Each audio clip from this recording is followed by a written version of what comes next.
Assalamualaikum warahmatullahi wabarakatuh. Bismillahirrahmanirrahim. Alhamdulillahi rabbil alamin.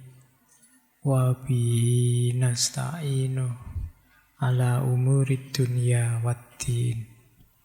Allahumma sholli wa sallim wa barik ala habibina wa syafi'ina sayyidina wa maulana Muhammadin wa ala alihi wa ashabihi wa man tabi'ahum bi ihsanin ila yaumiddin. Amma ba'd. Bismillah, mari kita lanjutkan ngaji kita. Semoga tetap bisa istiqomah kita belajar, mencari wawasan, menambah pengetahuan dari manapun tentang apapun. Insya Allah keseriusan kita, kesungguhan kita pada akhirnya membuahkan hasil dengan hadirnya ridho Allah, pertolongan Allah, hidayahnya Allah untuk hidup kita. Entah lewat jalan apa, lewat jalan yang mana. Baik, ini mulainya agak telat. Kita langsung saja ya, malam hari ini masih melanjutkan tema kearifan para pahlawan kita. Tapi sebelum itu tiba-tiba saya ingat kemarin ada yang mengingatkan saya tentang tema kita minggu lalu, Bung Tomo. Ada yang bilang ke saya, Bung Tomo, Pak Faiz tidak dimakamkan di Maklah, Mekah, tapi beliau dimakamkan di Surabaya, Ngagelrejo. Ya memang saya menjelaskannya kurang komplit. Kemarin saya menjelaskannya berakhir di Maklah, Mekah. Beliau dimakamkan di sana sekitar, beliau meninggal Oktober 1981. Tapi kemudian memang nanti bulan Februari 1982 keluarganya memohon agar makam beliau yang di Mekah itu dipindahkan ke Surabaya. Nah, ini yang kemarin belum saya lengkapi penjelasannya. Memang materi utamanya tidak di sejarahnya, materi utamanya di wisdomnya. Dan beliau dimakamkan tidak di makam pahlawan, dimakamkan di makam umum saja. Nggih, ndak apa-apa. Ya memang begitu, kalau merasa ada yang kurang, ada yang ganjil, ada yang ndak pas, terus dicek keliru, ya saya diingatkan saja. Karena kadang-kadang ngomong kayak gini, itu 2 jam ya meleset-meleset ya oke. Kan peribahasanya begitu. Barang siapa banyak omongnya, ya mestinya banyak salahnya. Tugasmu yang mendengarkan, yang negur ya kalau ada yang salah, jangan ngantuk saja. Dianggapnya saya tidak ngantuk, kalau ngomong sudah jam-jam setengah 10 ke atas itu ya sama-sama perjuangan kita. Tidak apa-apa. Baik, bismillah nggih. Saya ingat lagi, minggu lalu juga saya salah sebut itu yang tentang perang Paregreg itu harusnya Bre Wirabumi, saya menyebutnya Bre Kertabumi. Tapi ya terima kasih ada yang mengingatkan. Oke, nanti diperhatikan ya kalau ada yang keliru diingatkan. Kan harusnya begitu. Saya sering bilang ini belajar bersama. Jangan dibayangkan saya dapat wahyu atau dapat ilham tiap kali ngomong gini terus, Pak Faiz hafal semua, enggak mungkin. Saya juga baca-baca. Jadi kadang-kadang saya merasa, sudah cukup lah untuk teman-teman ngaji. Ternyata ya enggak. Atau sudah sih tapi terus lupa waktu di depan sini. Atau sebenarnya enggak lupa karena materi itu banyak di kepala, kadang rencananya ngomong apa, keluarnya apa. Bisa begitu. Oke, baik. Malam ini kita tentang beliau ya Haji Agus Salim. Teman-teman pastinya familiar dengan tokoh ini. Paling tidak pernah dengar namanya dan sering lihat fotonya. Ini di pelajaran-pelajaran sejarah perjuangan bangsa pasti muncul beliau. Beliau kelahiran kota Gadang 1884. Nanti meninggal 1952. Sebenarnya nama asli beliau bukan Agus. Nama asli beliau Mashhudul Haq. Namanya luar biasa, Mashhudul Haq. Penegak kebenaran, saksi kebenaran. Nama Salim itu nama ayah beliau. Ayah beliau Sultan Muhammad Salim, ibu beliau Siti Zainab. Beliau punya pengasuh orang Jawa yang dipanggil emak. Emak inilah nanti yang manggil beliau sejak kecil Gus. Biasa kan di Jawa anak laki-laki yang kecil itu apalagi dihormati dipanggilnya Gus. Nah, kemana-mana dipanggil Gus akhirnya melekat itu nama Gus pada beliau. Akhirnya berubah waktu sekolah ya didaftarkan dengan nama Agus. Ya, karena putranya Pak Salim terus jadi Agus Salim. Cuma ya tidak masuk cerita gus-gusan hari ini ya. Ini gus-gusan lama. Kamu agak gimana gitu kalau sekarang dengar gus-gusan itu ya. Nah, ini Gus asli. Ya. Baik. Beliau ini memang terkenal pinter, cerdas. Di sekolahnya pun beliau karena orang tuanya ini jaksa pengadilan zaman Belanda. Jadi lumayan kelompok mampu. Maka beliau sekolah ya di sekolah-sekolah Belanda. Bahkan sangat pinter. Beliau termasuk lulusan terbaik di HBS sekolahnya. Lulusan terbaik saat itu di Hindia Belanda. Beliau sebenarnya rencananya ingin mencari beasiswa untuk sekolah kedokteran di Belanda. Tapi tidak lolos. Saat itu ada jatah beasiswa untuk Ibu Kartini. Teman-teman pasti sudah kenal ya. Nah, Ibu Kartini ini sebenarnya waktu seleksi penerimaan ke Belanda itu beliau melihat anak muda yang namanya Salim ini luar biasa.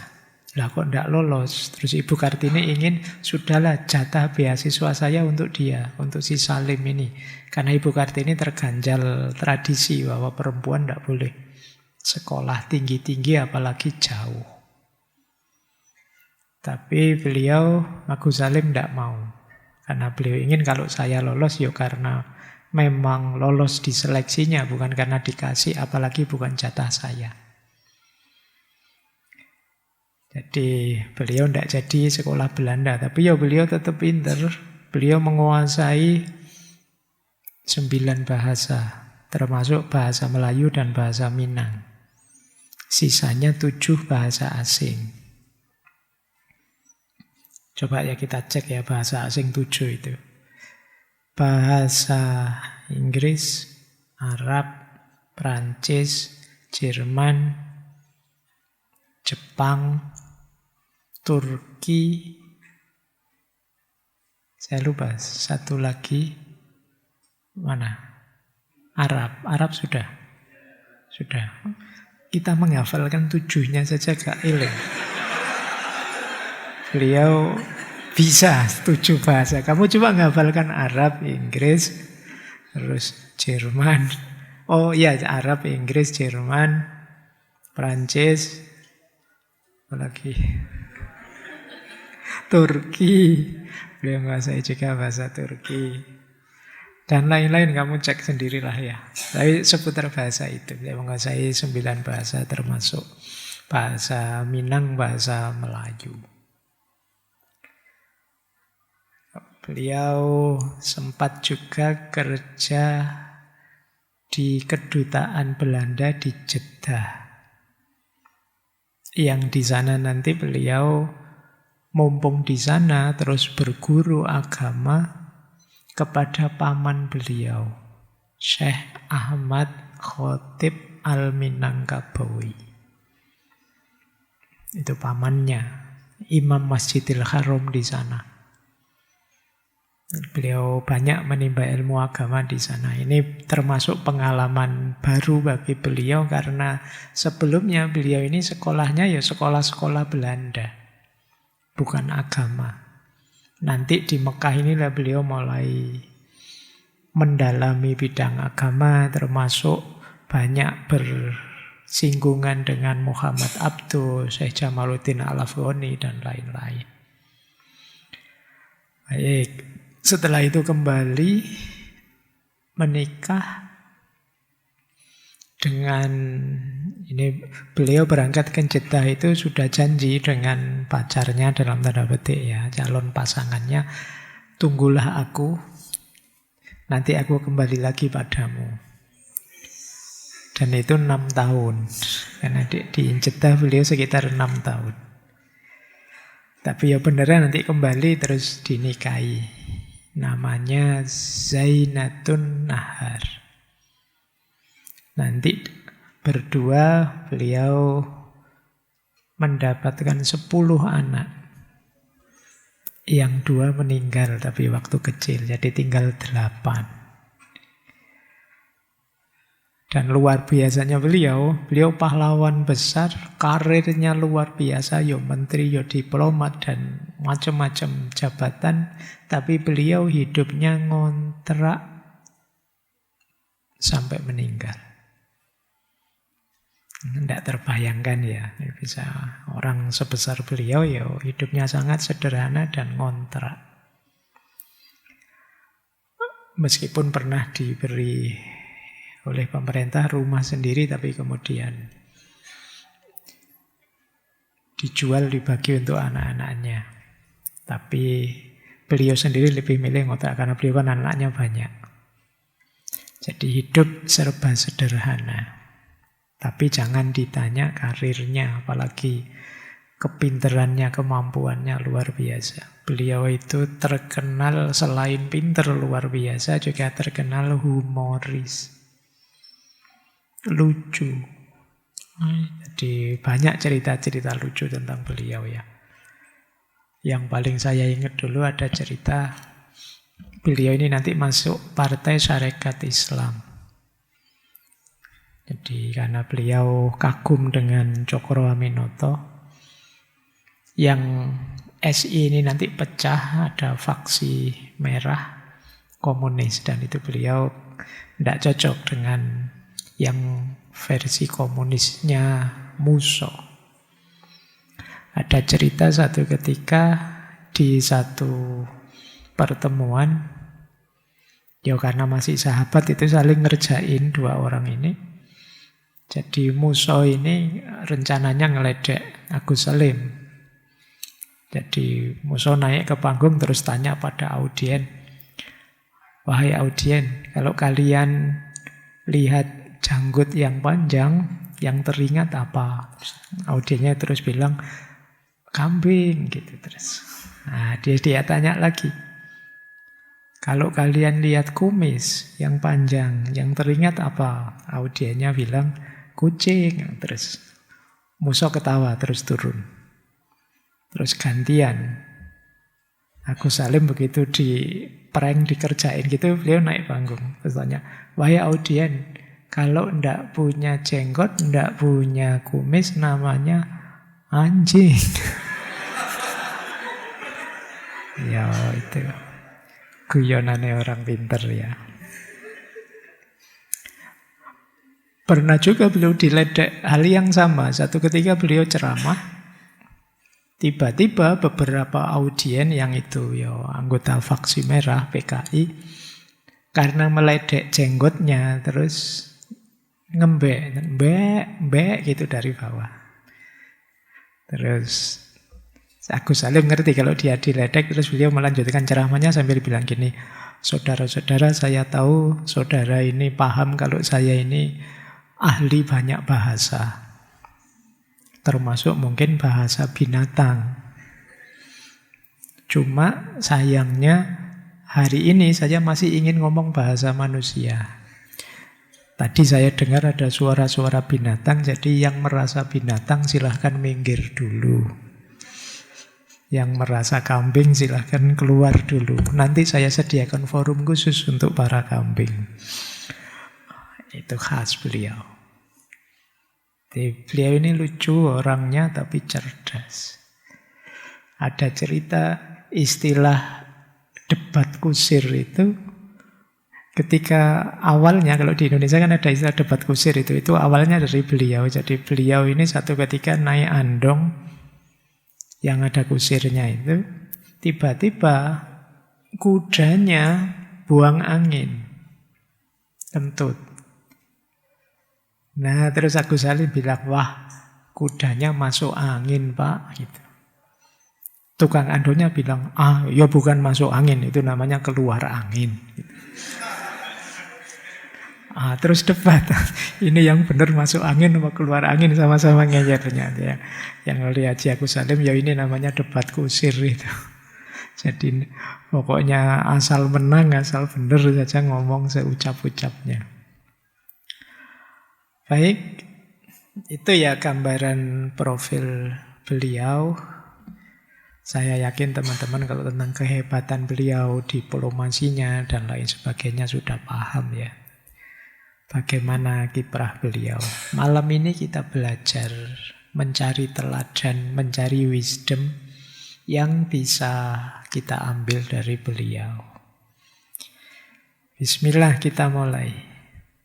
Ini komentarnya sahabatnya Soekarno yang sama-sama pernah dibuang oleh Belanda berdua.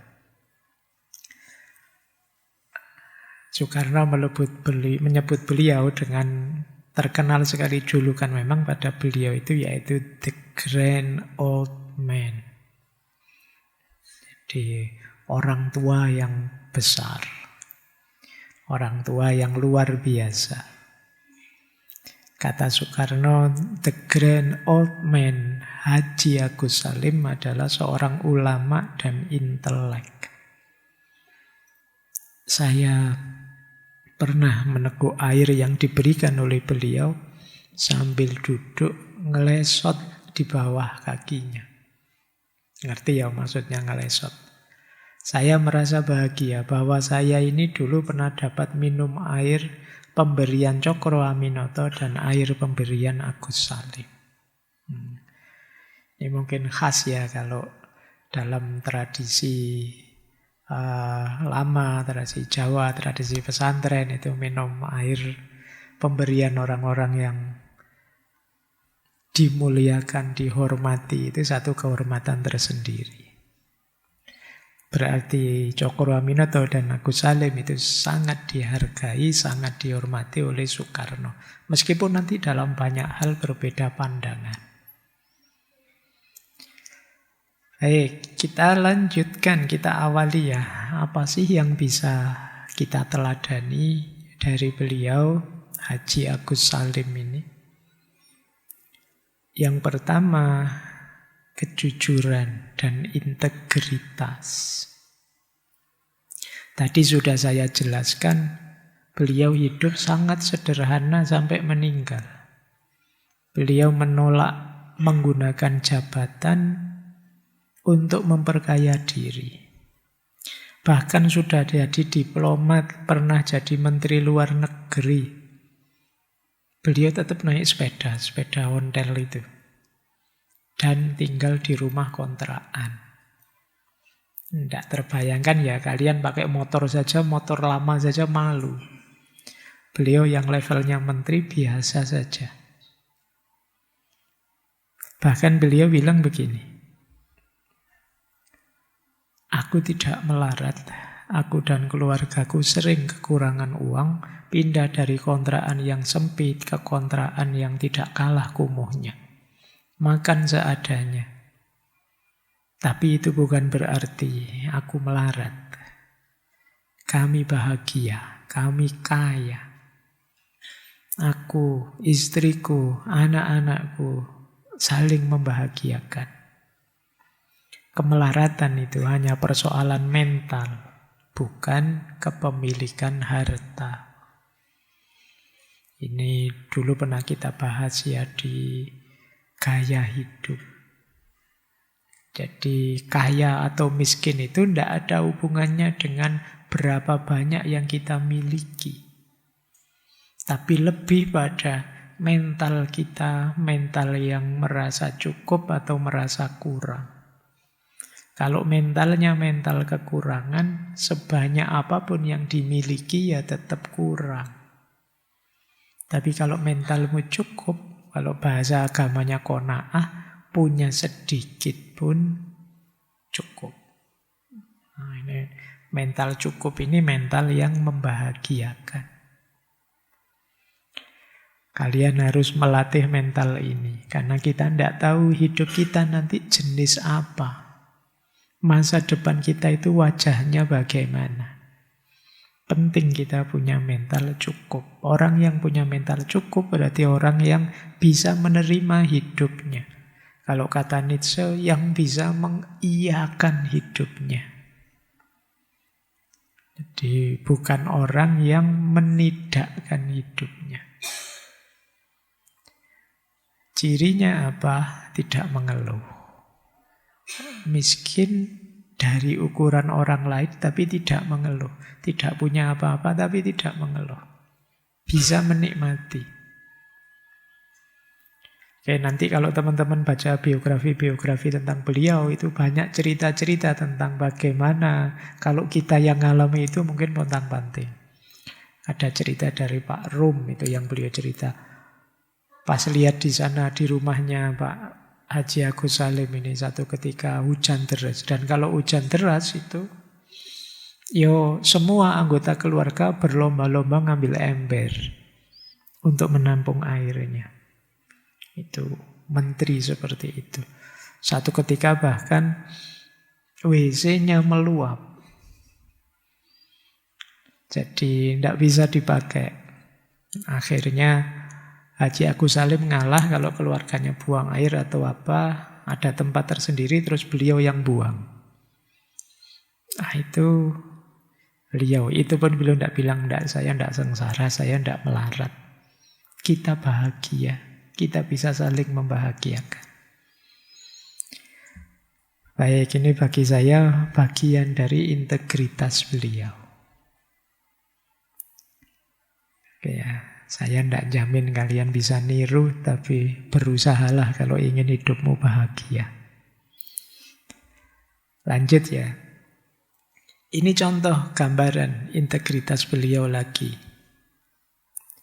Kata beliau begini. Ini pidato yang dia sampaikan saat beliau berhenti jadi ketua redaksinya Hindia Baru. Satu harian zaman itu. Kata beliau begini. Selama saya menjadi pemimpin dan pengisi Hindia Baru, saya tidak berbuat seperti pemimpin syarikat Islam. Dan kalau saya menulis tajuk rencana, saya tidak berpikir seperti dalam rapat partai. Maksudnya apa? Ya meskipun saya pegang harian, saya pegang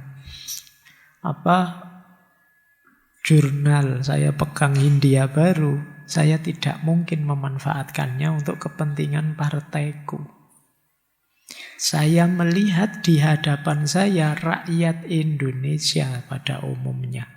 Saya memikirkan apa yang menjadi perhatiannya, apa yang umumnya disukai dan tidak, apa yang dipandang tidak adil. Saya berusaha benar-benar agar Hindia Baru menjadi harian umum, bukan corongnya Belanda atau kepentingan golongan partai. Ini yang disebut integritas.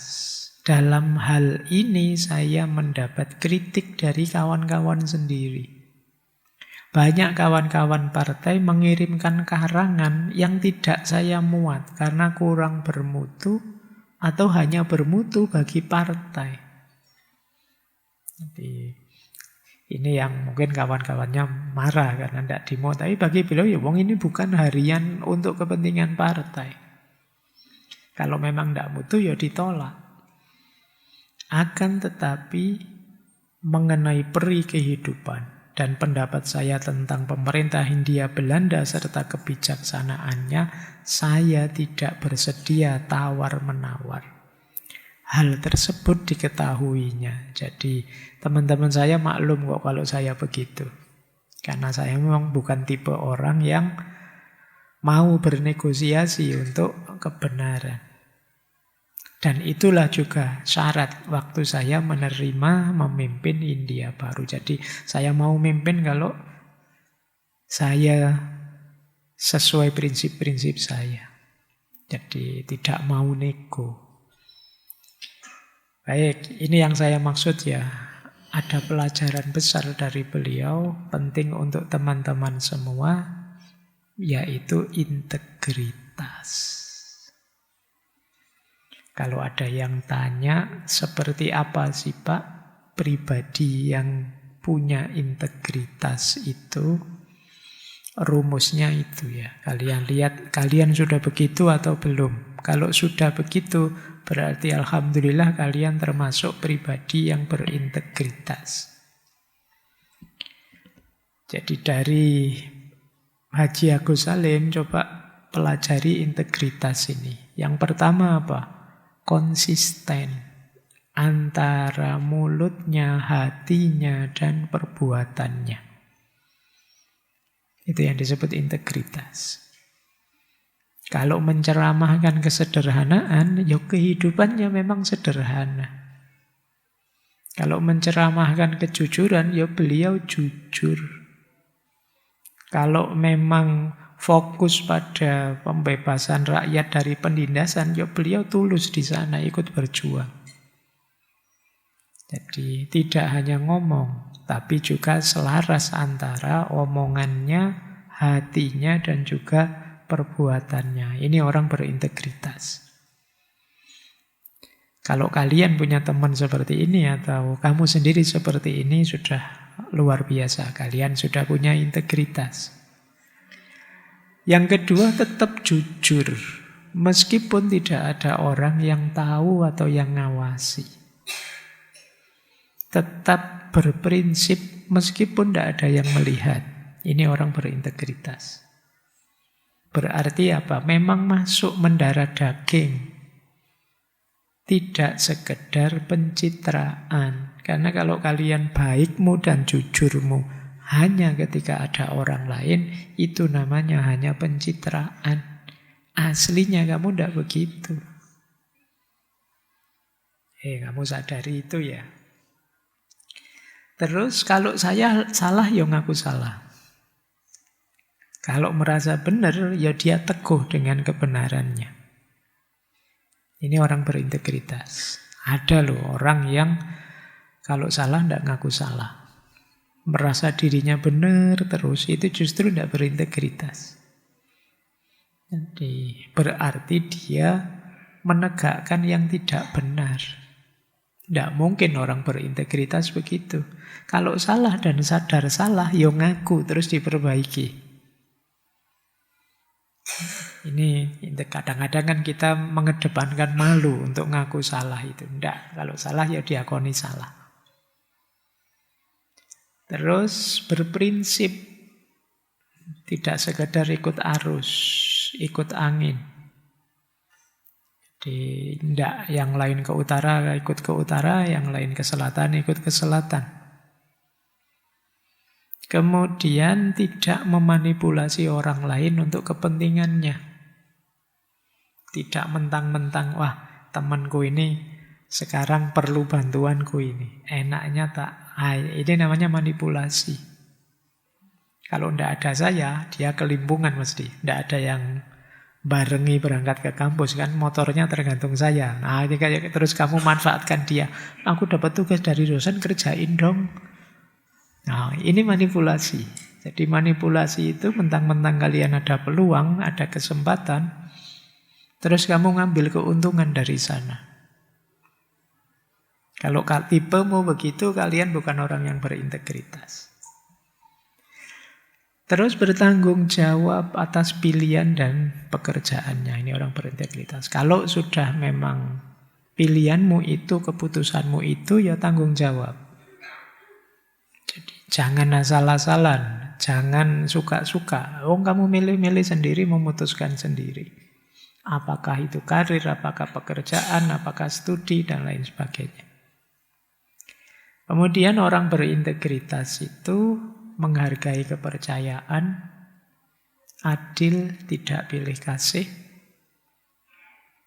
tidak mencari pengakuan, terserah orang mau nganggap saya apa, mengakui kebaikanku atau tidak, yang penting saya yakin, saya mantep, ini benar dan baik. Ini orang berintegritas.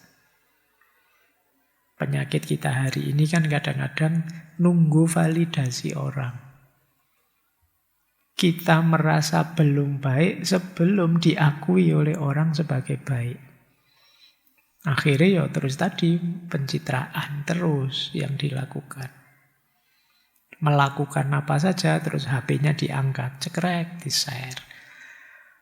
Alhamdulillah siang ini saya bisa bantu orang tidak mampu di pinggir jalan tadi. Kilo fotone, kan kamu gitu. Kasihan sekali ya anak ini kalau bukan saya yang bantu. Dari mana kamu video kan? Padahal kamu tahu itu baik. Tapi kamu masih nyari pengakuan orang, nyari pujian orang tentang kebaikanmu. Nah, ini sebenarnya levelnya masih seperti pencitraan tadi. Dan yang terakhir, orang berintegritas itu tenang. Karena dia mantap sudah dengan kebenaran dan kebaikan dirinya. Ya, silakan tengok dirimu masing-masing. Kalian termasuk orang yang berintegritas atau tidak. Oke, saya lanjutkan. Haji Agus Salim sangat cinta tanah airnya, tapi dengan pemahaman yang seperti Bung Tomo minggu lalu. Beliau bisa dikategorikan nasionalis tapi religius. Nasionalis tapi religius itu dia membela negaranya, membela negerinya sebagai amanah Tuhan. Tentu saja dengan akhlak mewujudkan keadilan. Jadi negara ini, Indonesia ini adalah bagian dari amanatnya Tuhan kepada kita. Karena itu, kita bela, kita perjuangkan, kita mengabdikan diri di sini sebagai bagian dari tauhid, sebagai bagian dari mengimplementasikan agama. Nah, ini khas, disebut nasionalisme religius. Nanti untuk ini beliau nanti berdebat dengan sahabatnya Soekarno yang punya konsep yang berbeda. Jadi kalau beliau, Agus Salim, beliau menolak nasionalisme yang dasarnya fanatisme golongan, fanatisme suku, fanatisme kelompok. Jadi menurut beliau, nasionalisme itu bukan menyembah bangsa, bukan mengagungkan ras, bukan menuhankan tanah air, atau istilah beliau memberhalakan tanah air, bukan itu. Tapi menjalankan amanat Tuhan atas tanah air. Dengan cara apa? Menata hidup agar adil. Jadi ini cara pandang yang berbeda. Bahkan menurut Haji Agus Salim, nasionalisme yang semacam ini tidak sempit hanya untuk Indonesia saja, kata beliau. Kalau bagian bumi yang lain ada penindasan, sebagaimana Indonesia saat itu ditindas, kemudian kita ikut mendukung perjuangan untuk membebaskan penindasan di negara lain, itu menurut beliau itu juga sebentuk nasionalisme. Beliau mencontohkan waktu Indonesia merdeka, negara-negara Mesir, Irak, Palestina itu kan mendukung Indonesia, membela Indonesia. Bagi Agus Salim yaitu ekspresi nasionalisme mereka. Jadi nasionalis itu tidak sempit hanya mencintai Indonesia berarti yang lain tidak dicintai, tidak. Jadi semuanya dicintai sebagai bagian dari amanat Tuhan, bagian dari tauhid kalau istilah beliau. Jadi ini gaya beliau, mencintai tanah air tanpa harus mengabaikan agama.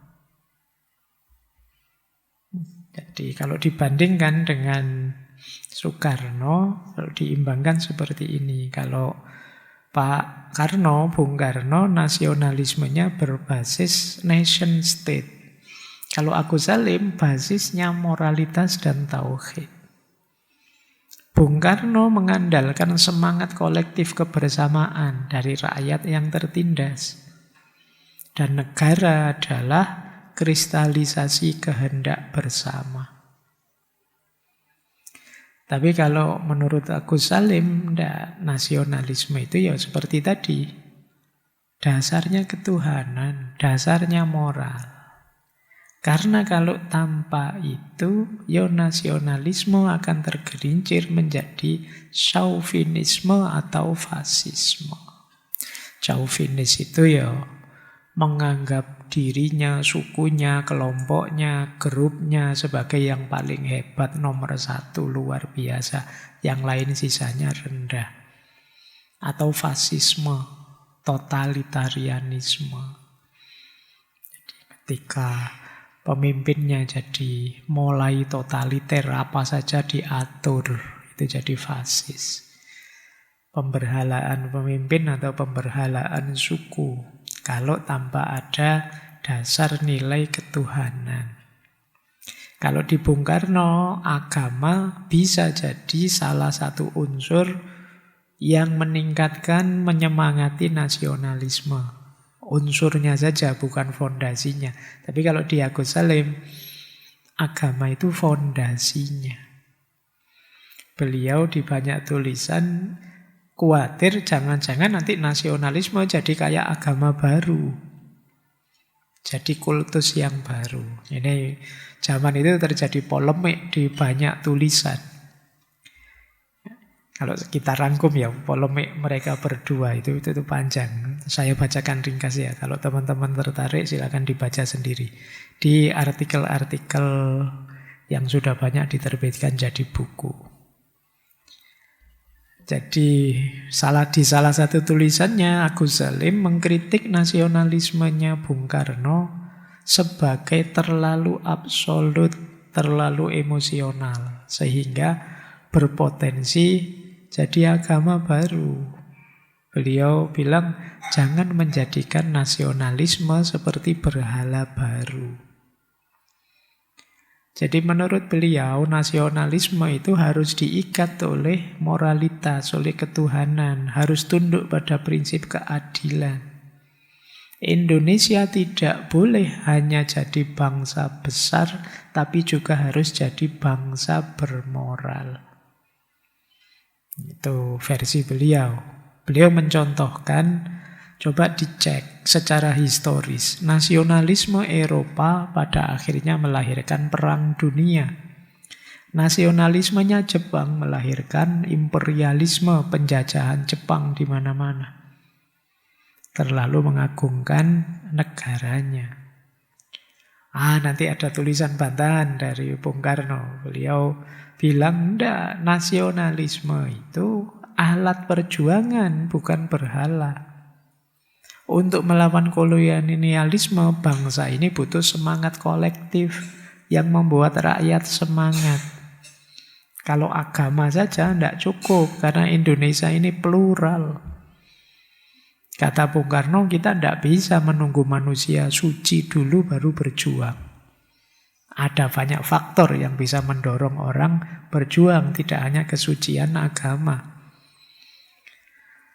Nah, terus Haji Agus Salim balas lagi dengan tulisannya. Kata beliau, Soekarno terlalu optimis dengan kekuatan massa. Revolusi itu tidak hanya kekuatan massa atau gerakan massa, tapi juga soal pemurnian akhlak, moral. Kenapa? Karena pergerakan tanpa nilai justru akan lahir tirani yang baru, penjajahan yang baru. Nah, dibantah lagi oleh Bung Karno. Agus Salim terlalu intelektual untuk memahami realitas rakyat yang tertindas. Rakyat ini butuh simbol perjuangan yang dekat, yang bisa mengorbankan semangat. Tidak hanya teori-teori moral yang abstrak. Kita konkret ini perlu bergerak. Jadi bukan idealisme. Nah, nanti Agus Salim nulis lagi. Beliau bantah. Semangat tanpa moral hanya melahirkan kerusakan baru. Dari satu kerusakan ke kerusakan yang lain. Rakyat tidak hanya butuh semangat, tapi juga mereka butuh keadilan dan kejujuran para pemimpinnya. Jangan sampai rakyat dibohongi dengan mimpi-mimpi besar tanpa dasar. Ideal itu bukan musuhnya praktis. Ideal itu petunjuk untuk praktis. Jadi jangan anti ideal. Kalau kamu anti ideal, praksismu diarahkan kemana? Perjuanganmu diarahkan kemana kalau kamu anti ideal? Nah, itu kritiknya Agus Salim. Ini kalau orang-orang pintar berdebat itu kan rasanya, benar ya, itu dibantah lagi. Iya ya, benar yang bantah ya, kita terus gitu. Oke, jadi kalau orang pintar ketemu orang pintar, ilmu nambah. Orang tidak ngerti ketemu orang tidak ngerti, emosi nambah. Oke ya, coba kalian perhatikan debat di mana-mana di medsos-medsos. Kalau yang nambah kok emosimu, kemungkinan sedang terjadi pertemuan antara orang tidak tahu dengan orang tidak tahu. Biasanya sesama tidak tahu itu ngeyelnya luar biasa. Terus emosi. Bayangkan perdebatan setajam ini, toh masih bisa bersahabat, masih suka muji-muji kalau di luar. Kalau sekarang sudah musuhan itu saling lapor ke pengadilan sudah. Sekarang tidak. Hari ini mungkin kita relatif tidak betah dan tidak kuat, berbeda. Makanya rasanya kita sering sekali dengar konflik ini, konflik itu. Oke, teladan dari beliau-beliau, para founding fathers bangsa ini mungkin menarik untuk kita tiru. Bagaimana ketika menghadapi pertikaian, perdebatan. Termasuk coba ini yang paling terkenal. Perdebatan kalimat tadi, kalimat terkenal dari Agus Salim. Betapa agama yang menghambakan manusia pada berhala tanah air itu mendekatkan pada persaingan-persaingan, berebut kejayaan, kemegahan, dan kebesaran. Kepada membusukkan, memperhinakan, dan merusakkan tanah air orang lain dengan tidak mengingat hak dan keadilan. Inilah bahayanya apabila kita menghamba dan membudak kepada Ibu Dewi dalam tanda petik. Yang menjadi tanah air kita itu karenanya sendiri saja, karena eloknya dan cantiknya, karena kayanya dan baiknya, karena airnya yang kita minum, karena nasinya yang kita makan.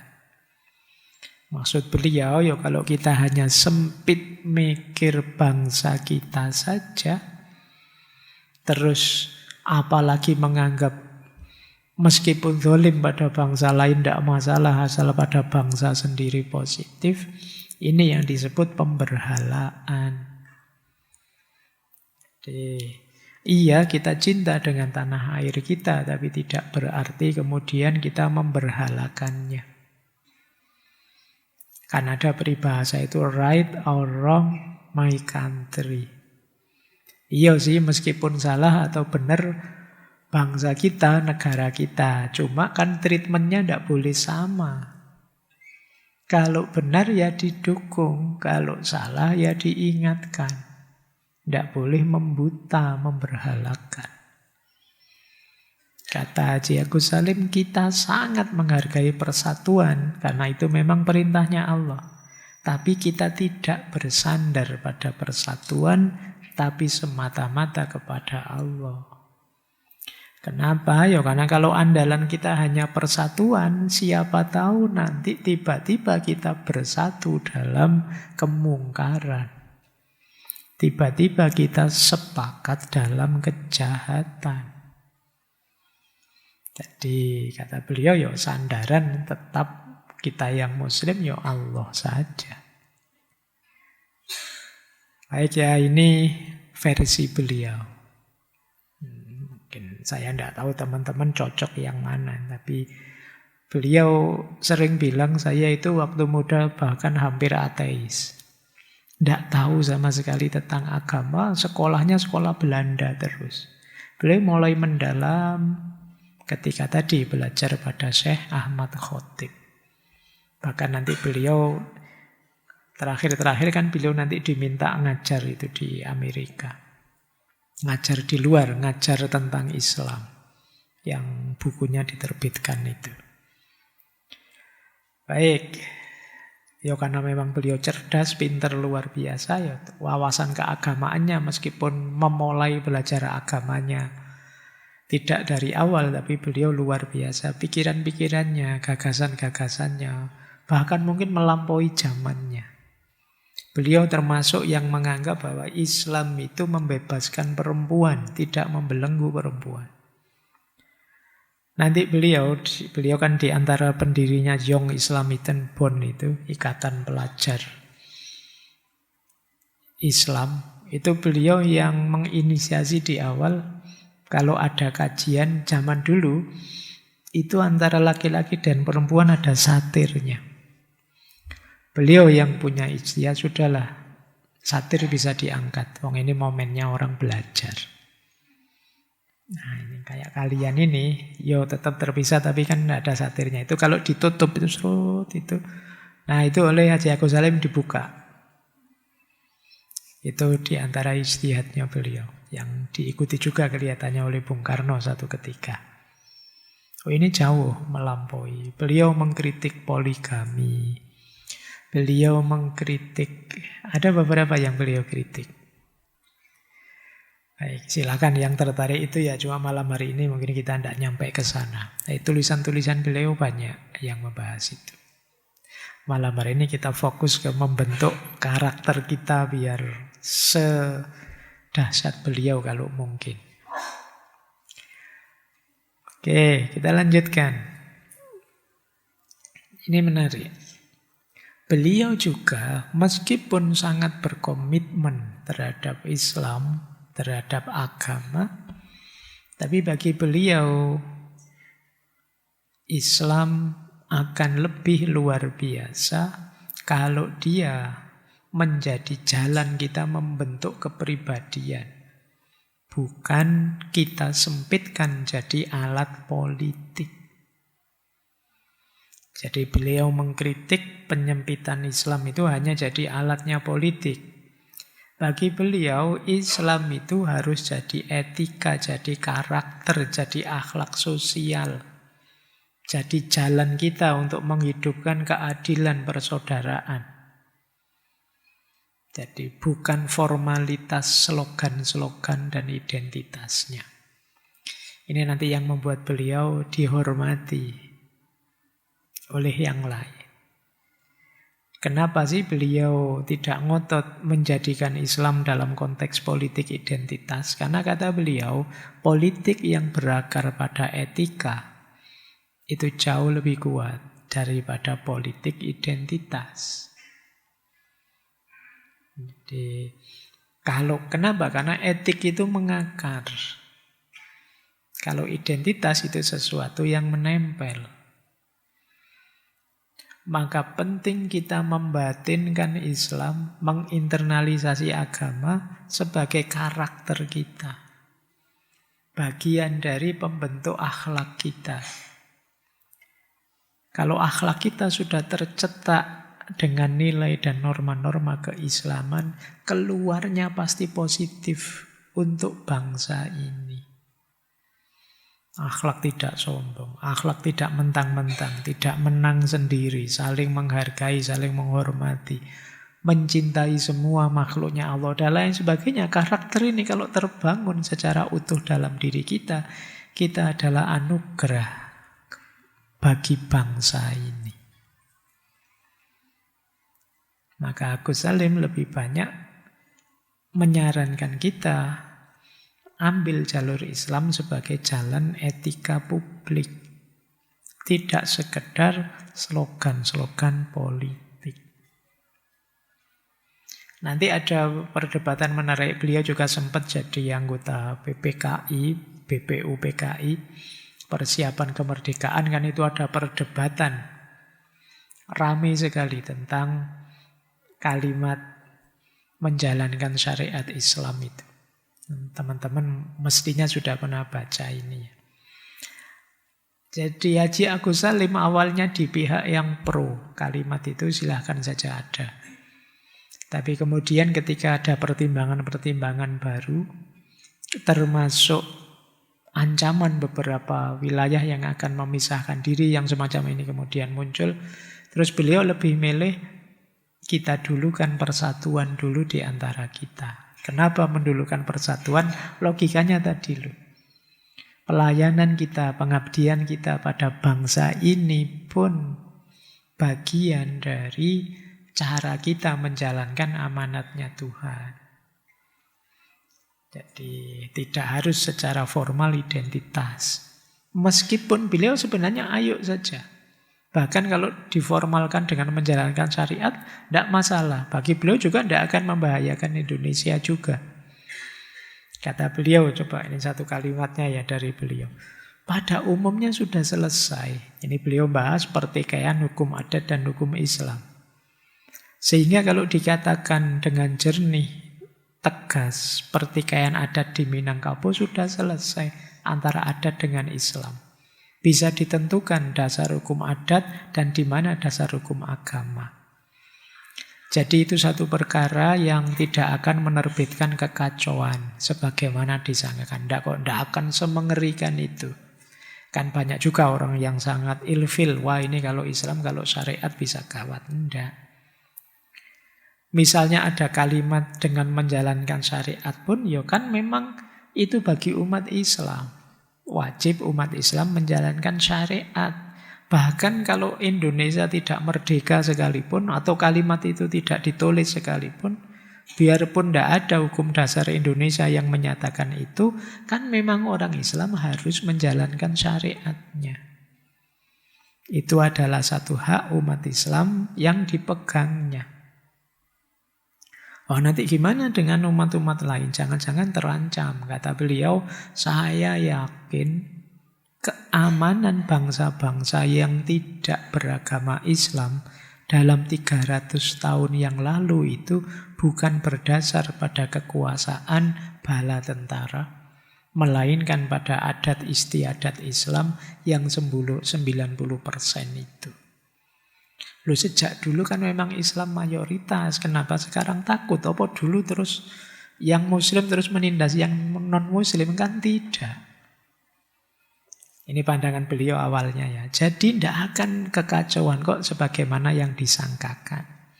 Ini kan terus perdebatan macam-macam sampai ada berita.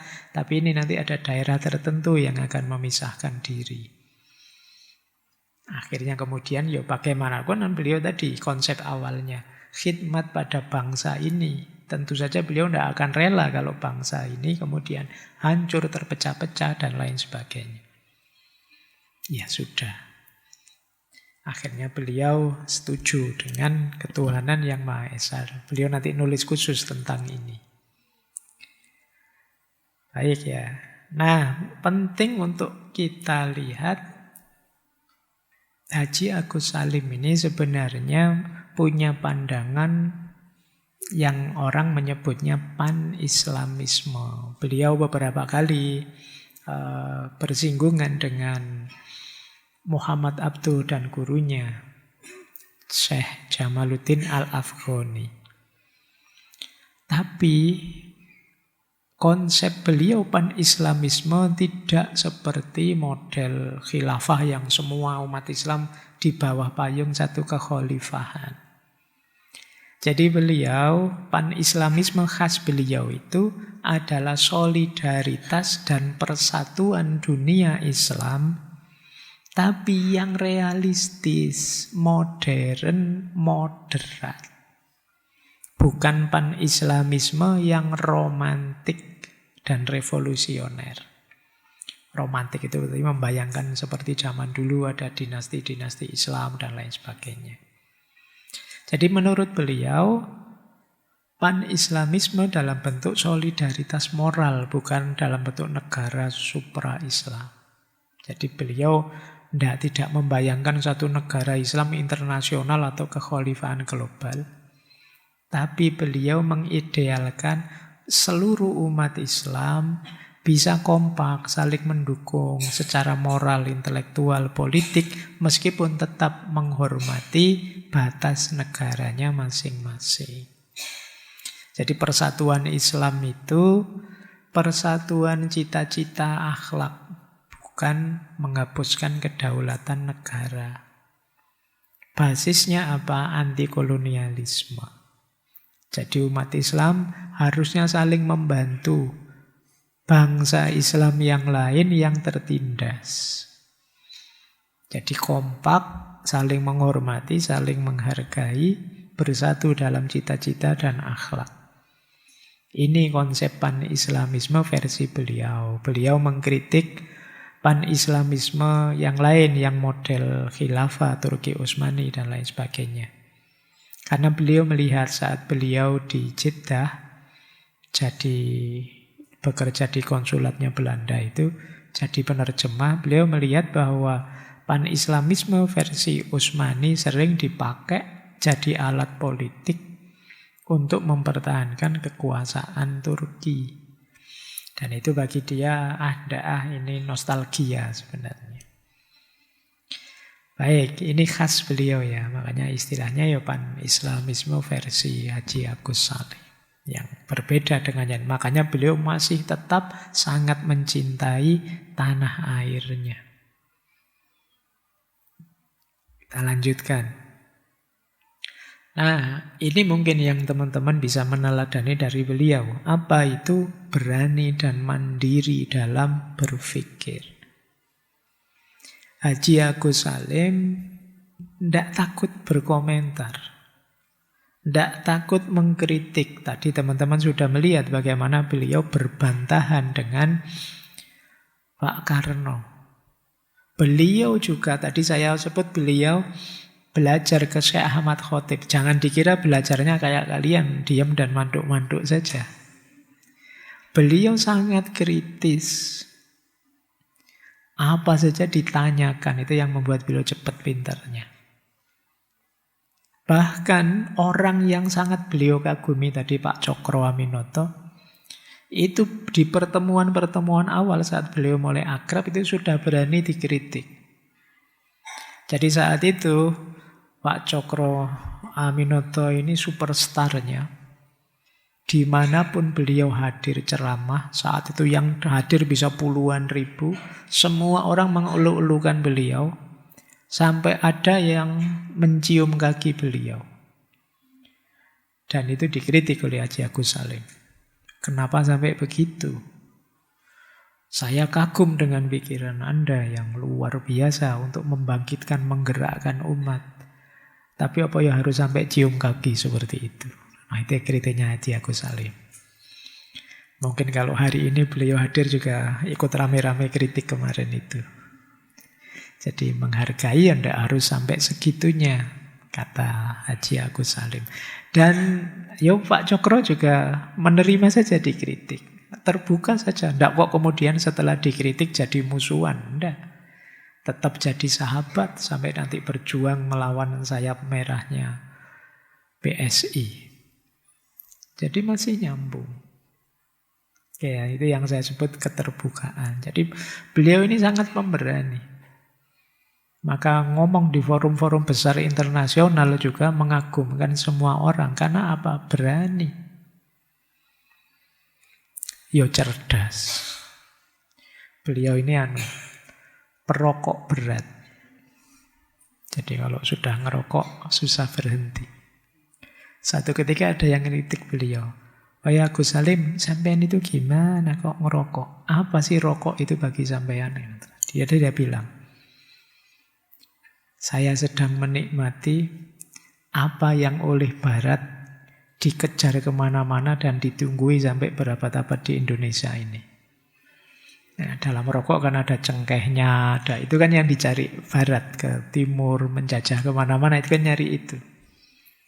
Jadi makanya dilihat ini saya menikmati itu. Kita bisa menikmati ini. Nanti jangan sampai dibawa ke barat semua. Ayo kita nikmati. Itu khasnya Haji Agus Salim. Baik. Karena ada satu cerita juga satu ketika waktu beliau di satu ruang diplomasi. Itu kan biasa disuguhi makan. Terus yang nyobi makan bilang silahkan dimakan. Ini ciri makanan enak di negara kami yang luar biasa.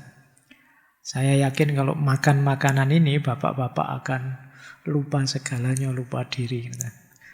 Nah, terus dia tanya, apa di Indonesia juga makanannya seenak ini? Terus Haji Agus Salim jawab, loh bangsa sampean ke Indonesia itu begitu merasakan enaknya makan di sana, 3 abad tidak pulang-pulang dia. Jadi itu guyonannya Agus Salimnya. Baik, jadi beliau sosok yang berani dan mandiri dalam berpikir. Ini salah satu kalimat beliau, penyemangat beliau. Penderitaan dan kesulitan yang kita rasakan tidak boleh menyebabkan kita lekas kecewa. Sebaliknya kita harus memperkuat tekad kita. Jangan kita sekarang lekas menuduh-nuduh dan salah menyalahkan.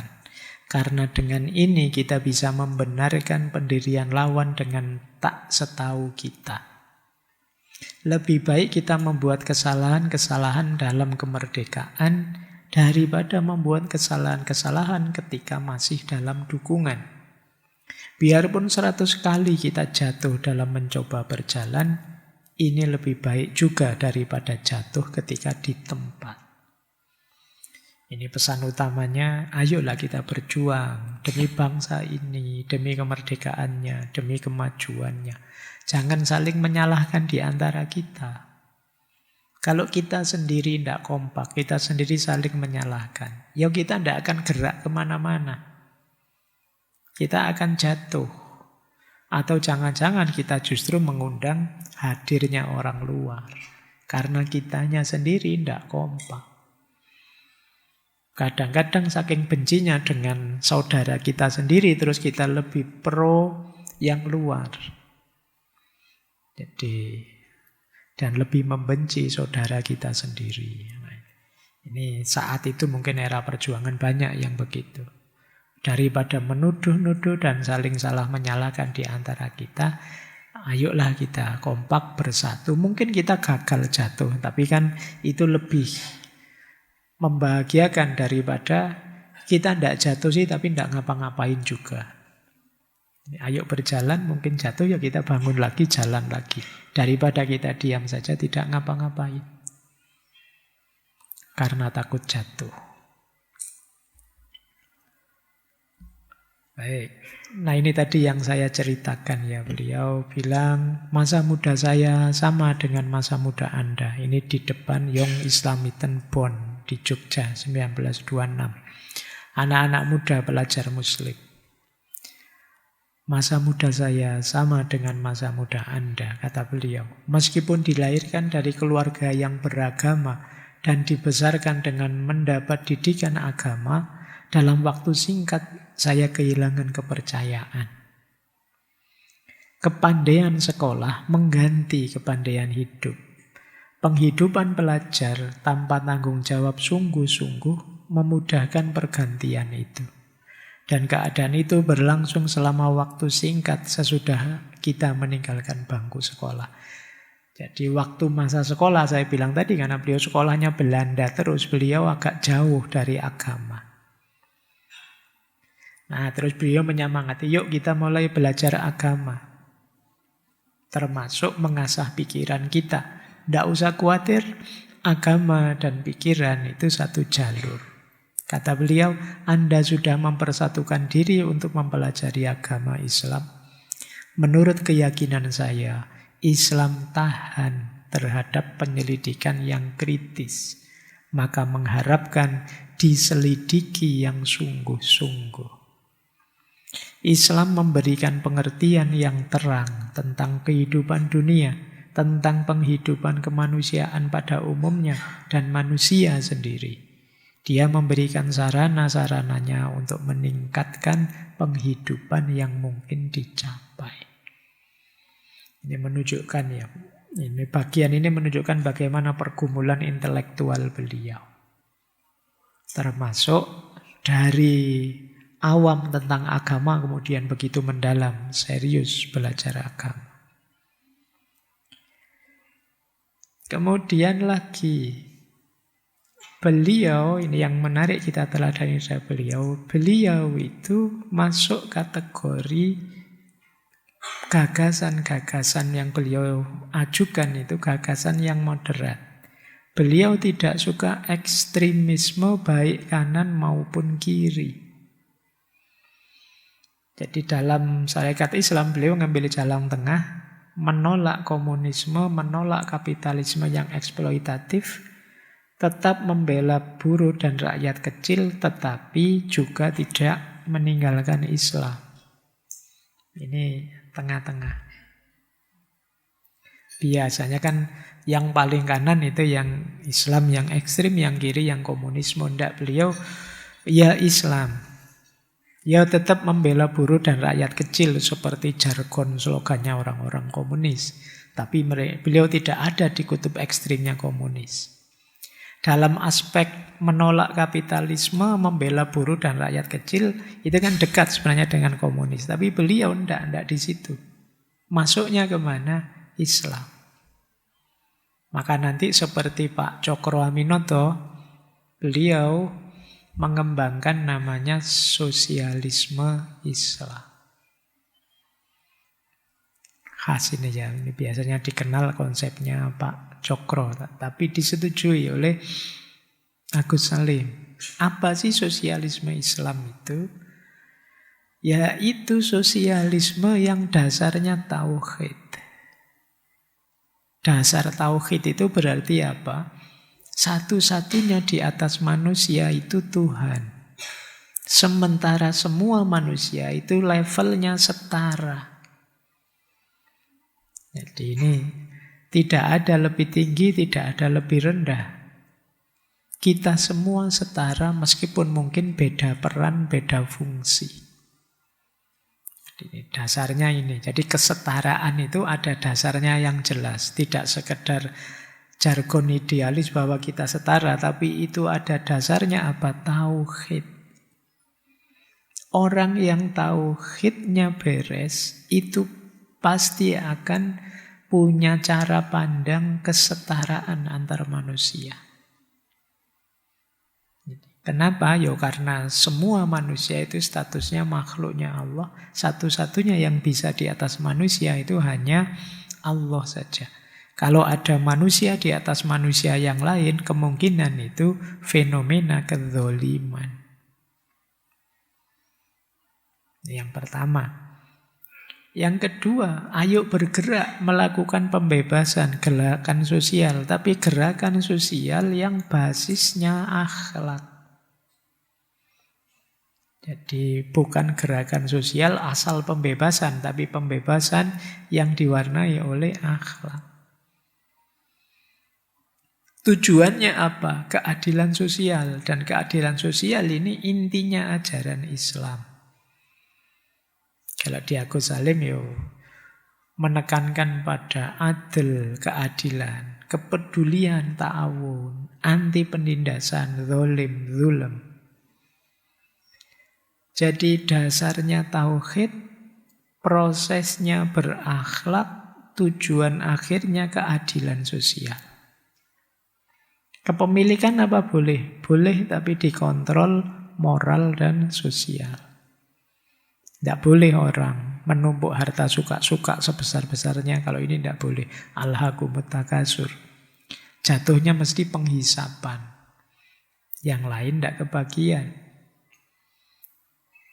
Dan pada akhirnya nanti konsep-konsepnya Pak Cokro, juga Haji Agus Salim, umat mesti bersatu, terdidik maka perlu dididik, dan harus dibuat mandiri untuk mengakhiri perhambaan modern. Inilah nanti yang dikenal sebagai sosialisme Islam. Iya sih, sosialis fokus pada rakyat, perjuangan sosial, tapi dikombinasikan dengan nilai-nilai keislaman. Oke, baik. Ini salah satu dari tulisan beliau ya, tentang perbaikan ekonomi sosial politik. Kata beliau, kita punya penyakit utama, yaitu apa? Meniru orang asing. Ini sebenarnya kalau dulu kata Ali Syariati itu menunjukkan mental yang kalah. Orang kalah, orang inferior itu kan biasanya terus jatuhnya meniru yang lebih dianggapnya superior. Itu yang terjadi di kita di Indonesia. Maka ekonomi pun dibangun dengan meniru mereka, termasuk cara berpikirnya. Kata Haji Agus Salim, akhirnya yang terjadi apa? Ekonomi dimaknai sebagai usaha mengumpulkan harta dan menghasilkan harta. Jadi kalau saya bilang ekonomi kan yang muncul di kepalamu gimana bekerja terus dapat uang banyak dikumpulkan untuk memenuhi kebutuhan. Akhirnya apa? Karena kita inferior, akhirnya kita ditindas saja sama yang lebih superior. Akhirnya kita jadi konsumtif saja. Kita hanya memakai, kita tidak memproduksi. Pada akhirnya kita dibelenggu oleh yang memproduksi. Oleh yang membuat kita ketergantungan. Padahal kata Haji Agus Salim, harusnya pembangunan ekonomi diawali dari mindset mandiri. Bagaimana caranya saya mandiri tidak tergantung pada yang lain, apalagi pada asing. Jadi seandainya di awal-awal memang perlu bantuan, harus sekeras mungkin berikhtiar agar pada saatnya kita tidak perlu tergantung lagi. Fokus utamanya ke sini, bukan menumpuk dan mengumpulkan hartanya. Cuma selama ini cara berpikir kita salah. Kita mengawali pikiran, kita harus mengumpulkan harta, menumpuk harta untuk memenuhi kebutuhan. Tidak diawali dengan mengubah mindset kita. Akhirnya apa? Kalau ada pihak yang menurut kita bisa memenuhi kebutuhan kita, terus kita tergantung padanya.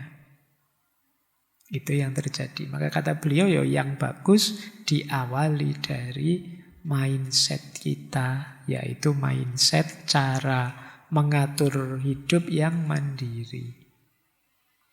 Sosial juga begitu.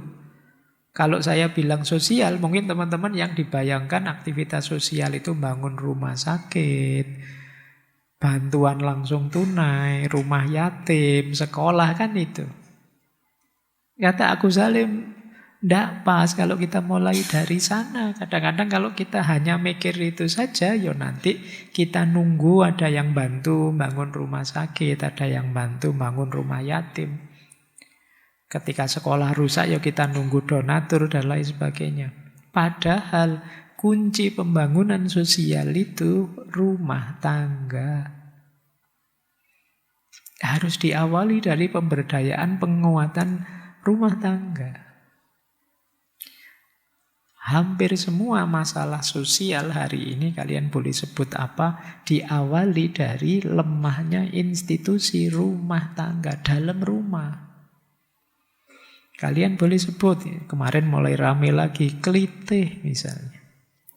Nah itu, penguatan rumah tangga. Sekarang baru rame, bullying. Lahirnya mental pembuli maupun mental yang layak dibully, itu dari rumah. Maka kata Agus Salim, pembangunan sosial awalnya harus dimulai dari rumah.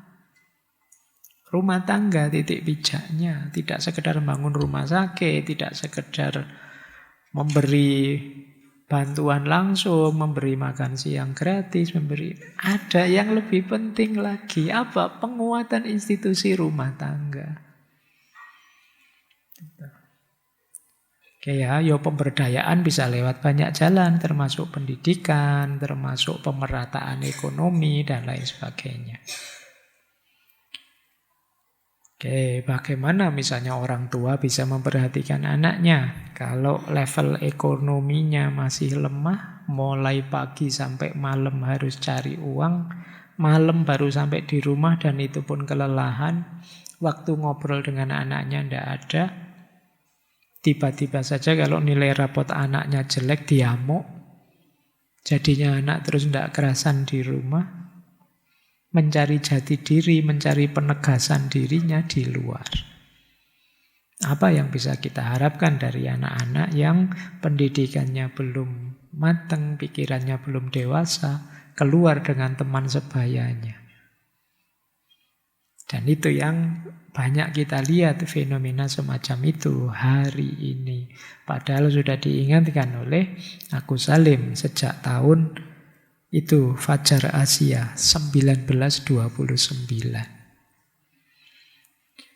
Oke ya, hampir 1 abad, 4 tahun lagi 1 abad. Iya ya, 29. Sekarang 2025 ya. Oke, politik juga begitu. Begitu ngomong politik yang ada di kepalamu pemilu.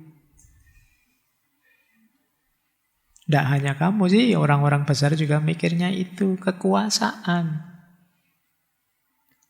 Antara yang punya kekuasaan dan oposisi. Itu kan selalu pertarungan itu saja yang kelihatan. Bahkan yang namanya partai politik pun didesain untuk merebut kekuasaan. Terus orang-orang baik bilang, jangan dekat-dekat politik deh, nanti rusak. Politiknya sudah rusak, yang baik-baik minggir, tidak mau ikutan politik. Tambah rusak. Itu yang terjadi. Hukum juga begitu, kata Agus Salim. Kegiatan ekonomi, sosial, politik, dasarnya kan hukum. Tapi hukum kita itu hukumnya produk Belanda.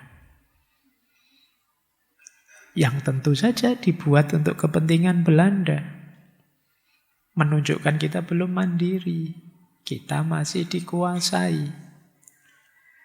Maka kata beliau, perbaikan ekonomi, sosial, tanpa penguasaan politik oleh bangsa sendiri, itu mustahil. Tidak mungkin. Jadi di 3 aspek ini kita belum matang, kata Agus Salim. Hampir 1 abad tapi juga belum matang juga. Tidak tahu matangnya kapan kita. Yuk, kita lanjutkan. Ini aspek sosial tadi ya. Yang ke-6. Beliau ini terkenal pengabdi. Itu saya tadi merangkai karir beliau ya. Diawali penerjemah sebenarnya, terus wartawan, terus jadi ulama, intelektual, politisi, diplomat, pernah jadi menteri, pernah jadi penasehat politik, terakhir jadi guru bangsa. Kalau hari ini ada orang dengan karir dan pengabdian sepanjang ini, saya yakin sudah kaya raya. Tapi beliau tidak. Berarti apa itu kalau disimpulkannya? Ternyata pengabdian dan karya itu tidak selalu memerlukan dukungan fasilitas yang mewah. Kalian bisa mengabdikan dirimu untuk bangsa ini di titik manapun posisi dan kedudukanmu sekarang.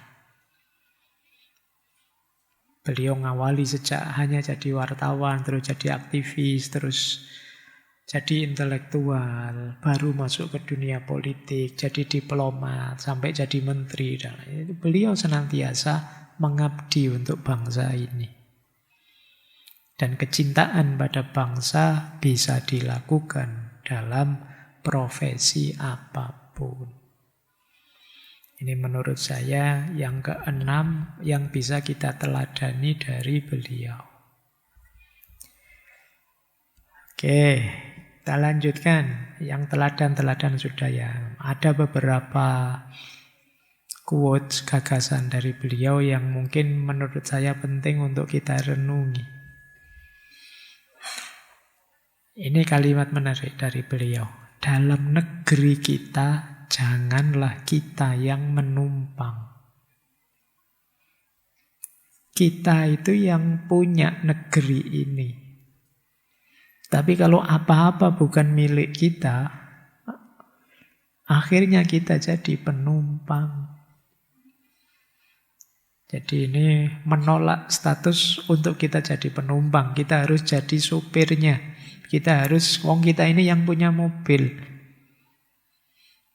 Jadi kita harus yang mengendalikannya, mobil ini mau kemana. Kalau kita hanya jadi penumpang, ya kita berarti tidak punya hak untuk ngatur arahnya kemana. Dalam negeri kita, jangan kita yang menumpang. Syaratnya mandiri dan berdaulat. Kalau kita masih banyak ketergantungan ini itu pada yang lain, kita berarti masih menumpang pada yang membuat kita ketergantungan. Kita tidak mandiri, kita tidak berdaulat. Mau apa-apa, kita takut. Karena nanti kalau yang ngasih tumpangan kita protes, kita tidak bisa apa-apa. Ini jadi pahit sekali. Padahal kalau itu kendaraan, itu kan milik kita. Tapi statusnya kita kayak orang luar yang numpang.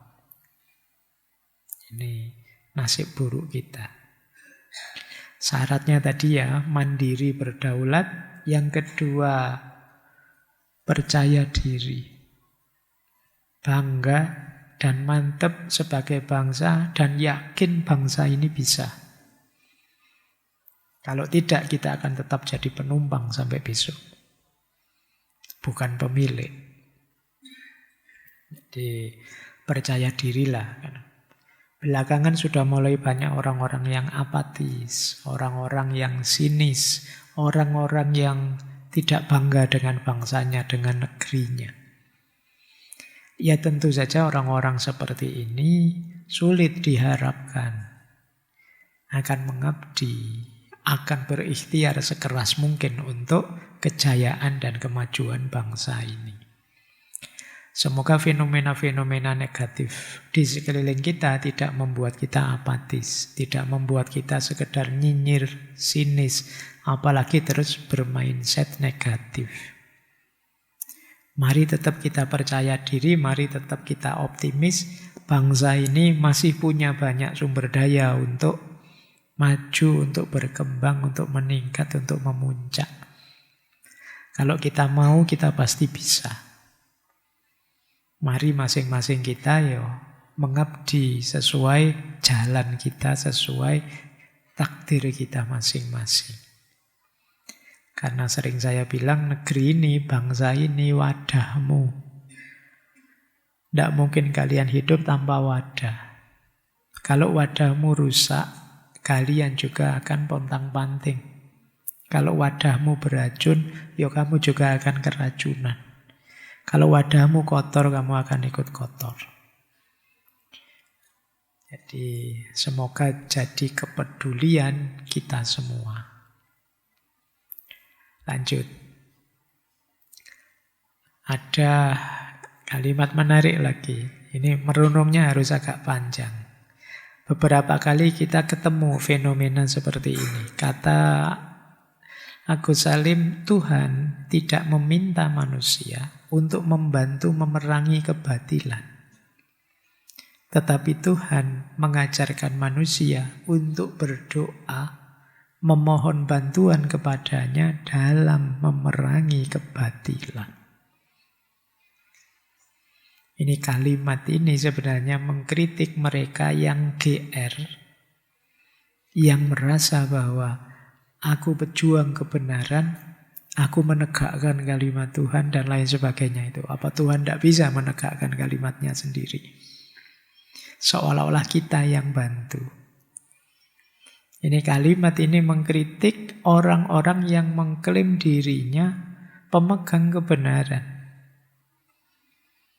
Kemudian memaksa orang lain dengan atas nama agama atau atas nama bangsa untuk berjuang dengan cara yang sombong, keras. Merasa akulah satu-satunya yang benar, yang hebat. Pada akhirnya perjuangan melawan kebatilan berubah jadi kesombongan. Yang menurut Haji Agus Salim melahirkan kebatilan yang baru. Jadi perjuangan melawan kebatilan melahirkan kebatilan yang baru karena pejuang-pejuangnya mengambil jalan yang keliru. Apa jalan keliru itu? Dia merasa mampu, dia merasa bisa, dia merasa yang paling tinggi. Kemudian mengambil jalan yang keras, yang negatif untuk menegakkan kebenarannya. Jadi menegakkan kebenaran dengan cara fanatik dan arogan. Terus disindir, enggak, Tuhan tidak minta manusia membantu memerangi kebatilan, tapi mengajari manusia untuk berdoa, memohon bantuan pada Tuhan dalam memerangi kebatilan. Berarti apa? Kalau begitu jangan berjuang memerangi kebatilan. Lu berjuanglah, itu kalimat yang bawah. Berjuanglah melawan kebatilan, tapi jangan merasa paling benar. Jangan mengira kebenaran memerlukan jasamu. Kemudian dalam berjuang, mintalah petunjuk dan kekuatan dari Tuhan. Kenapa? Karena kemenanganmu itu bukan hasilmu semata, tapi karunia anugerah dari Tuhan. Berjuanglah, lalu berdoalah, dan tawakallah. Sadarilah bahwa kesadaranmu untuk berjuang, kekuatanmu untuk berjuang, dan juga sukses tidaknya perjuanganmu, semuanya sumbernya hanya Tuhan. Jadi jangan merasa bahwa aku ini membantu Tuhan, memperjuangkan Tuhan, membela Tuhan. Tidak. Yang butuh kamu, bukan Tuhan. Ini sindiran ya dari beliau. Bagi kita yang kadang-kadang lupa diri, arogan. Merasa bahwa kitalah yang paling benar, kitalah yang paling hebat. Cara pandang yang lain, pendapat yang lain itu pasti salahnya. Ini yang disebut arogansi, kesombongan. Ini yang oleh Haji Agus Salim disebut kebatilan yang baru. Kalau kata Imam Syafi'i, seperti orang yang mencuci dengan air kencing. Niatnya bagus membersihkan, tapi hasilnya nambah kotor, nambah najis. Baik, ini salah satu nasihat ya dari beliau. Yang ketiga ini yang sering sekali dikutip orang. Leiden is leaden. Pemimpin itu menderita. Ini bagi saya harus kalian internalisasi ya. Kalian masukkan, kalian ingat-ingat dalam dirimu bahwa jadi pemimpin itu menderita. Kepemimpinan itu berarti beban. Pemimpin sejati berarti bukan menikmati keuntungan, fasilitas, kehormatan, tetapi memikul beban, tanggung jawab, resiko. Dan itu pahit. Ya. Jadi mencari penderitaan ini di kita itu kadang-kadang ya dibelani nyogok, dibelani melakukan yang buruk-buruk, yang jelek-jelek, bisa habis ini, habis itu, padahal dia sedang menuju penderitaan. Jadi kepemimpinan itu penderitaan, berarti pemimpin harus siap menderita. Kepemimpinan itu pengorbanan. Jadi seorang pemimpin harus siap mengorbankan kenyamanan pribadi, mendahulukan kepentingan orang lain, siap terluka, siap sakit demi yang dipimpin. Kepemimpinan itu menuntut keteguhan moral menghadapi penderitaan. Bahkan bukan hanya penderitaan fisik, tekanan batin, dilema etis, kesepian, keputusan yang berat, dikritik sana-sini, diserang sana-sini. Jadi leiden is leaden. Pemimpin itu menderita. Kalau tidak siap menderita, jangan jadi pemimpin. Kalau hanya ingin enaknya saja, jangan jadi pemimpin. Jadi resikonya besar jadi pemimpin itu. Tidak gampang-gampang. Dan itu dipraktekkan langsung oleh beliau, Haji Agus Salim. Bahkan sampai beliau terakhir hidup beliau ya masih ngontrak. Penderitaan ini, penderitaan itu tidak masalah bagi beliau. Dibuang ke sana, dibuang ke sini, di masa perjuangan tidak masalah bagi beliau. Beliau siap.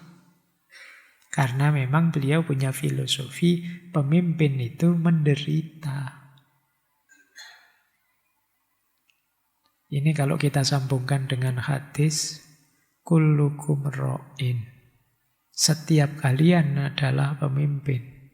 Kita semua ini pemimpin di lingkup kita masing-masing. Berarti apa? Ya tidak usah heran, tidak usah kaget kalau kalian merasa dalam hidupmu selalu saja ada masalah, selalu saja ada penderitaan. Kamu pemimpin. Itu kalau dikonklusikan lagi berarti ya memang hidup ini penderitaan. Ini banyak filosof yang bilang begini ya. Yang jelas besok-besok kalian ingat prinsip ini ya. Saya tahu di antara yang ngaji filsafat malam hari ini langsung atau tidak langsung, pasti nanti 1-2 akan yang ada yang menjelma jadi para pemimpin bangsa ini. Ingat-ingatlah bahwa pemimpin itu menderita. Kalian harus mau berkorban. Jangan mencari enaknya saja, mencari nyamannya saja. Kalau ingin enak, jangan memimpin. Kalau ingin memimpin, siapkan diri untuk menderita. Kalau ingin enak saja, ngaji filsafat saja. Santai kamu tinggal duduk, santai mendengarkan, ngopi, setengah-setengah ngantuk. Nyaman kalau ingin itu. Tapi kalau mau jadi pemimpin, siaplah menderita. Kenapa sih sekarang banyak orang nganggep Gen Z itu mudah menderita, gampang drop, Sebenarnya keywordnya adalah kesiapan. Mulai sekarang ya, tanamkan dalam dirimu satu mindset bahwa hidup ini tidak mungkin enak terus. Hidup ini tidak mungkin nyaman terus. Hidup ini pasti kadang enak, kadang tidak enak. Pasti kadang senang, kadang tidak senang. Pasti kadang manis, kadang pahit. Siapkan itu mentalmu. Jangan sampai kalian kalau pas manis lupa diri, kalau pas pahit putus asa. Jadi siap senang, siap susah. Tapi kalau kamu jadi pemimpin, harus siap susah. Kenapa? Karena mungkin ada yang enak-enak di depanmu, tapi kamu harus berani mengorbankannya. Demi apa? Tanggung jawab kepemimpinan. Ya karena pemimpin tanggung jawabnya besar. Itulah kenapa ada banyak cerita, termasuk dulu waktu kita mengkaji beberapa tokoh besar, raja dan pemimpin, termasuk Umar bin Abdul Aziz, dulu pernah kita bahas, waktu beliau dibaiat jadi khalifah, yang terjadi apa? Menangis. Pulang dan nangis berhari-hari. Sampai keluarganya bingung. Kenapa? Karena jadi pemimpin itu beban yang berat.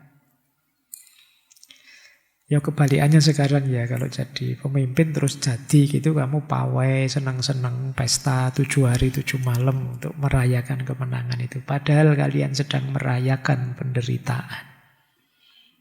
Kenapa? Jadi pemimpin itu menderita.